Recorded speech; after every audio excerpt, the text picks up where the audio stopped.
Well, joining me on the program right now to discuss this issue of amalgamation and whether Nigeria still officially exists is the Secretary General of the Movement of New Nigeria, Mr. Tony Nnadi, who is also a lawyer. Thank you very much, Mr. Nnadi, for coming on the program. Let me just ask you to restate your position. And I have to put it this way. Does Nigeria officially exist? Nigeria, like Nigeria has come to an end. That's the way to put it very simply, on three counts. The first being that the background instrument that put us together in the first place, which is the amalgamation. I was surprised to hear some of my senior colleagues, Professors Ise Sage and Oyebode, trying to argue that what happened in 1914 was not a treaty.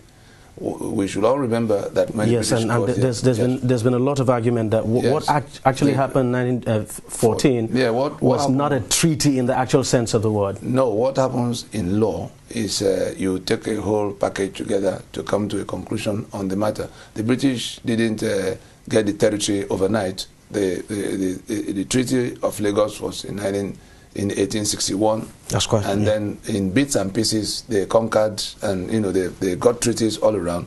They now started consolidating and merging them. As far it was in 1906 that they could put all of what they got there, oil rivers here, Lagos there, and they put it together as Southern Protectorate. And then it was in 1914 that they completed the process, because something thought there was something amalgamation happened overnight. It was a whole series of processes. They had to merge the legal system, the tax system, and all of that. But that's the point. This treaties, I mean, you just said at the end of the there day, were treaties with various... Yes, in 1914, they consolidated all of those things into one sheet to become, what we now call the amalgamation. Is there a treaty? Is there anywhere? Is there a document that says this is the 1914 amalgamation treaty with Nigeria? Yeah, if you go to read the proclamation, we have the documents, all of the documents that led to that point and even beyond, and in the coming days, it's going to be before the courts, because we're just going to take it to take it up as formally as it could be taken up. But that is on one layer. The British left in 1960 ostensibly, but we know they didn't leave, because all they did was to appoint agents to hold their interests, the ones who now say they are born to rule the rest of us. Because for Ahmadu Bello to declare to his lieutenants in 1960 that the new nation called Nigeria should be an estate of their great-grandfather Uthman Dan Fodio, and that on no account should power the equation be allowed to change, and that the Middle Belt will be used as willing tools, that's minorities of the Middle Belt, and the South as a conquered territory. It was reported in Parrot newspaper of 12th October 1960. So what he was celebrating was the bequest of Southern Nigeria to Northern Nigeria. And we're still in that internal colonialism to date. I have to ask you this. Is there a law that specifies the lifespan of a treaty? Yeah, under international law. I don't know who taught some of our people the kind of jurisprudence they are preaching. Like the other day, Professor Ben Nwabeze was busy boasting on how our sovereignty now vests in government. He was busy boasting how he is drafting one constitution for a federation, whereas a federation is a union of constitutions. Go to even the list of dictionaries. Go and see the meaning of a federation. A federation is simply a union of constitutions. And Nigeria was a federation up to 1966, when the 5 constitutions that defined the union got toppled and wedged into one unitary constitution. And now that we're going to repair what went wrong, does it not follow that we must restore the constitutions that will federate? And our argument in the position we have taken, which may look like extremist, is that if we cannot restore those constitutions that were toppled in 1966, to still retain a union, then those who are choking here will be at liberty to exercise their right to self-determination. Because incidentally, the 1999, the constitution that holds Nigeria together today, which was made by decree 1999 of Absalom Abubakar, we've gone to court since 2007 to show that it's a fraud, because he claimed in the preamble that we the people, that's the signature behind the document. I get your point, but yes. I still want us to go back to this issue of treaty. Yes. And I want you to react to this argument elsewhere that,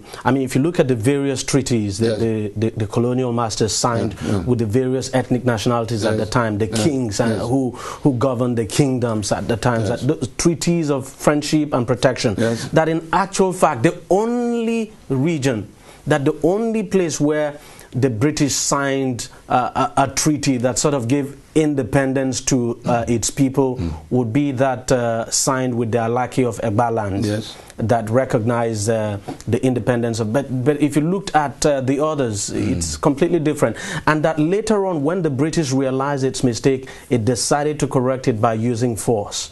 Yes. And do you now sign? It's also quite surprising that you would sign a treaty with a conquered people, so to speak. So what we're saying is that the records are all too clear, just that our people are too lazy to go to dig them out. But we've taken the trouble over the last 2-3 decades to get to the root of each. Because why I'm asking you this is, was there a consultation between the colonial masters then and the natives? No, they impose things by force, just like we have today. So that's why we say it must end. That Nigeria that is kept together strictly by brute force must end. We either go to restore the autonomies that were taken away, or those who are choking will take their portion and leave the union. Unfortunately for Nigeria, the only instrument, the sole legal instrument by which the union is held together today, being the 1999 Constitution, is a fraud that cannot stand. And I just want you to react to this. I want to read from what someone wrote. He said, the 1999 Constitution, although General Abdulsalami Abubakar's decree number 24 of 1999, and with its poor record of consultation, is Nigeria's ground norm, being grosso modo effective. I don't understand that. You are a lawyer. So, and this person goes on to say, I rely on Professor Hans Kelsen's postulation on the ground norm in his Pew theory of law, used for legal justification for extra constitutional events or revolution. This was applied in State versus whatever. You know, he went on to say, look, whether you like it or not, that constitution that you consider faulty is still the ground norm of this country. Well, these are some of the prices we have to pay for the mediocrity that has taken the altar of Nigeria's citadels of learning, because whoever taught him that kind of jurisprudence, yes, he can quote Kelsen, but it's now a practical situation. We went to court to afford them because the Absalami that did the decree, unfortunately for them, because they were in a hurry to get away with their loot, Absalami narrated the story of how he came about the Constitution. It's still there printed, that he formed a committee called Constitutional Debate Coordinating Committee that went to the field and reported back to the PRC, and that they removed and added, and then they, signed it into law to be called the Constitution, to take effect at a certain date. So what we went to court to do was to juxtapose within provisions of their Constitution. We asked the court to put this story of the author together with the claim in the preamble that we, the people, have solemnly resolved to live like this. And if one is true, the other is false. So the Kelsen does not arise here. It's just a plain matter of forgery, that X did something and claims it's Y. Unfortunately, since it is my land and my right and my asset that is detained and hijacked on account of that forgery, it can only collapse like the check that was not signed by the owner of the account who collapsed in a bank. This is the title document, this is the check by which Nigeria is cashing the value of 3 million barrels of crude oil every day. And the owners of the assets, whether it's the oil and gas of the eastern side or the port of Lagos or whatever it is that have been taken away from one side or the other, being shared in Abuja by the bunch of politicians who insist that our lives now belong to them. And we're saying either they come forward for us to rework the entire thing together. Good, I think Mr. President has opened the window, which they shut all this while. Yeah, because either they come forward, we do it under a roof, or it will happen on the streets. And because you talked about that, because you said it at your press conference that the conference, yes, the national dialogue called by the president is an opportunity for the, for the people of Nigeria to sit down and discuss. What exactly, when you say it's an opportunity, yes, and of course you also made it clear that if we didn't take that opportunity, then the country might. The matter would have been on the street by now. We've been working for many years. The matter, if you take a referendum on the subject of whether we want to be here or not today, more than 75%. So how do you think this national dialogue now would be able to resolve all of these issues, especially when you consider the fact that, legally speaking, people have also said, and to some extent they are correct, the national dialogue is not even recognized, I mean, legally. By who? No, sovereignty belongs to the people. It never leaves them. Even when the colonialists were here, it was only suppressed. And some people say that sovereignty lies with the National Assembly and elected government of this country. Bring them to your TVs, whether they are senior advocates or judges or professors of law. Bring them to your studio so that we can disgrace them publicly. Hasn't this sovereignty been handed over to the National Assembly, for instance? Because these are representatives of the people. Let me tell you how it works. And that theory has been taken around the globe and nobody has been able to fault it to date. You know how a company is with its memorandum and articles of association between the owners of the company and the management they hire to run the company. The only group who can make the memo and articles are the owners of the company. They draw it up and hand it down to a management they hire. But you don't expect the entire people of this company to gather. That's what I'm telling you. That's what I'm telling you. The American Constitution is still standing because the 13 colonies that took on the British in a fight agreed to work as a union. And then they increased to the number they have now by accretion.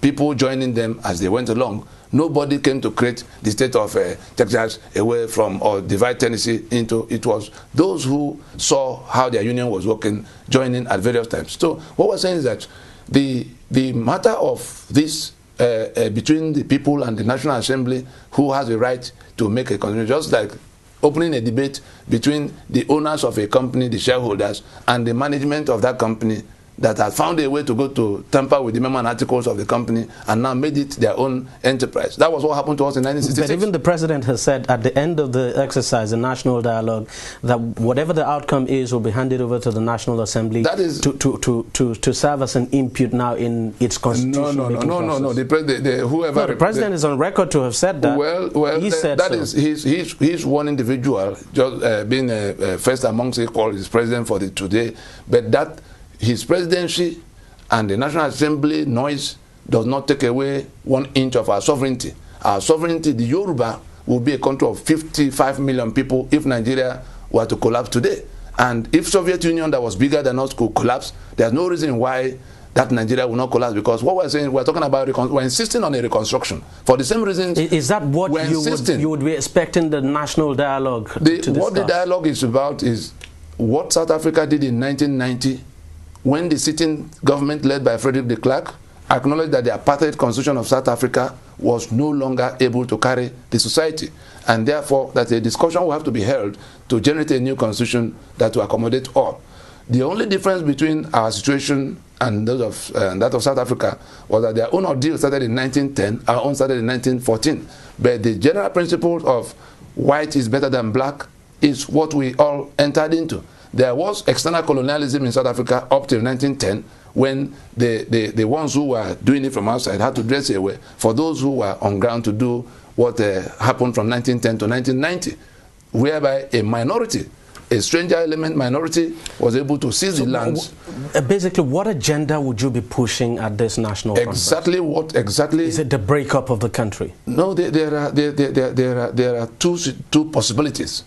If we go back to the level of regional autonomy upon which Nigeria was founded, in which the Western region was like a country cooperating with other countries, Eastern region and Northern region. They each had their constitutions, such that Awolowo could do what he did, such that Emma Akbara could do what he did. So that's exactly what you're... So we are saying that is one option if we agree today. But we must accept that Nigeria was not our making. We must accept that the instrument that holds it together now is a fraud that cannot be sustained. We must accept that we cannot operate outside the dictates of the United Nations on the subject of self-determination.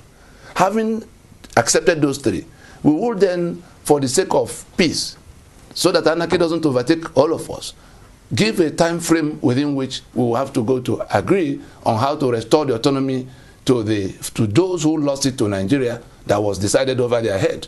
The alternative to that will be for those who are choking to walk their way out of the union. How do they do that? We have been working since, we went to Because Pronaco. Of course you said yes. So that the ethnic nationalities will on their own go their ways. How by the time we convened Pronaco, you have to remember. Let's not forget that the ethnic nationalities you're talking about, yes, these are Nigerians. They are not people from another part of the country. They were Yorubas first before they became represented Nigerian. In the present day government. Before they became Nigeria. Nigeria was an imposition on them. Are we arguing about that? No. Nigeria has not worked well for some of them, most of them. Are we agreeing about that? No. From my own part of the country, on this same question of how do we live together, 3.5 million people got killed by those who insist that they are born to rule forever. And we're talking about taking away all of what could have kept us going as societies, and then bunching 68 items into the constitution that we cannot touch. I can't generate electricity for myself. Some people would say it is because of let me land. Okay. We're saying that it is possible for us to restore the federalism we had, which was the basis of the Nigerian Union. If we can do that today, the alternative will be for everybody to go his way. And at the time we were calling Pronaco, we got 164 ethnic nationalities that sat for 1 year and a half, and we had a finished product from it that could have restored us to federalism on the basis that would be satisfactory to all. But since 2006 to now, those who think that we must be their slaves forever have been talking down on it, abusing us, that who are we to suggest something to the contrary, since we ought to just obey forever. And as a fallback from that time, this map did not develop overnight. If you listen to the American War College report on Nigeria, June 2013, they were reporting to their home government that it appears that four countries are emerging from Nigeria that have been rejected by a majority. Go and check that report again. So we are saying that we have a new situation here, quite apart from the stupidity and stubbornness of those who could not imagine we will resist this any day in the future. We have a new situation in which 12 states of the far north passed Sharia law in year 2000 almost simultaneously. As I speak with you, I do not see any distinction I can make between the action of those 12 state governments and the Boko Haram that came in later to insist on Sharia or nothing for the entire territory. So we are saying that... That's your opinion. No. Because, I mean, those government would tell you that... No, they passed Sharia law for whatever reason. I can't function from Sokoto, I can't function from Kano, I can't function from Maiduguri, but Sanusi can govern Central Bank sitting in Lagos. His younger brother can govern NNPC sitting in Port Harcourt. So what kind of arrangement is that? I'm not going to accept that. And we're saying whatever it will take to recover our part of the failed Nigerian experiment, because we're the experiment of foreigners. Some people would say, so this is the alternative. Positions like this is the alternative. This is the alternative to restoring our autonomy fully to our satisfaction. Don't you think it is because of positions like yours that some people have misgivings about this? Let them put an alternative. Let them put an alternative on the table. Let us go and look at it. If they think I'm going to continue to abide by the 1999 constitution, this apartheid constitution as basis of Nigeria, who created the 36 states that have made me minority in a place where I'm clearly majority? Where do the rest of the people live? Go from Calabar all the way to Gambia. And after the indigenous population in every center, you will see the second population being these same Igbo people who are all over the place. How come we are now in such a minority? Who created the 36 states? Who created the 704 local government areas? Who created all these? So, and look at the officers who did them. From Gawan of 1967, you came to Murtala Mohammed, you came to Bangida, you came to Abacha. Where were the officers from the rest of the country? If not that somebody is trying to maintain something somewhere. So today, we are not only outnumbered politically in the place of decision in Abuja. The monies that come 95% from this area is being shared on the basis of those manipulations. And somebody is telling me to be kept. Anything, whatever made Mandela and Walter Sisulu and Oliver Tambo and Governor Mbeki to insist that the apartheid constitution must be brought down. That is what is driving us today to bring down this constitution, and woe unto that person that will think that this will be the basis of even one more election in Nigeria, because we have already mobilized the ethnic nationalities. In case they do not know, they sit in Abuja. They are not connected to their people. Their people are not going to accept one more election under this apartheid constitution. Good thing is that the ethnic nationalities, of course, will be represented at the national dialogue. Let me tell you the basic, the minimum. The basis of representation, ethnic nationality. In the formations, they will federate. We are not going to build the house of Nigeria afresh from the roof like it's been done since 1914. What I mean by that is that it's not every little Isoko, Ichekiri, Ogoni that will carry their little bag and go and be lost in a crowd of almost 300 ethnic people in Abuja. If it were to be done that way, we are saying that yes, it must be the ethnics, but there must be two layers. The logic of a federation is a union of constitutions. And we lost our way because, yes, at least two layers. We lost our way because we abandoned the 5 constitutions that defined the union in 1966. So now if we are fixing it, the first task is to restore the constitutions that will later federate. And work has gone on even before government called its own. You saw when the Yoruba raised their flag and their anthem and their constitution the other time. Right. You saw the Lower Niger working together to bring out the constitution that will federate the 7 languages you find in the eastern side, the Robo, the Jaw, the Chekiri, the Igbo. We've been working on it even before the conference was called, and we're going to finish it and take it to referendum. Unfortunately, because of time. All right. Because of time, but let me just ask you to say just very briefly now, because we're out of time. Yes. You were talking about the 2 layers of representation. Yes. Could you just tell us what are these 2 layers? No, the 2 layers is that the conference in the first instance should be, in regional settings in which those who will be under one constitution like that of Western region will work out their things at home. The Afenifere already said so. Okay, after the in the eastern side, you can have the national. Yes, when they have come up with their constitutions, we can then come to form a union at the center, because they will be donating the little powers that the center will have, and they'll be the ones financing by contribution. Anyway, but that will anything less than that will be your position and the position of your group. That's yes, it's already.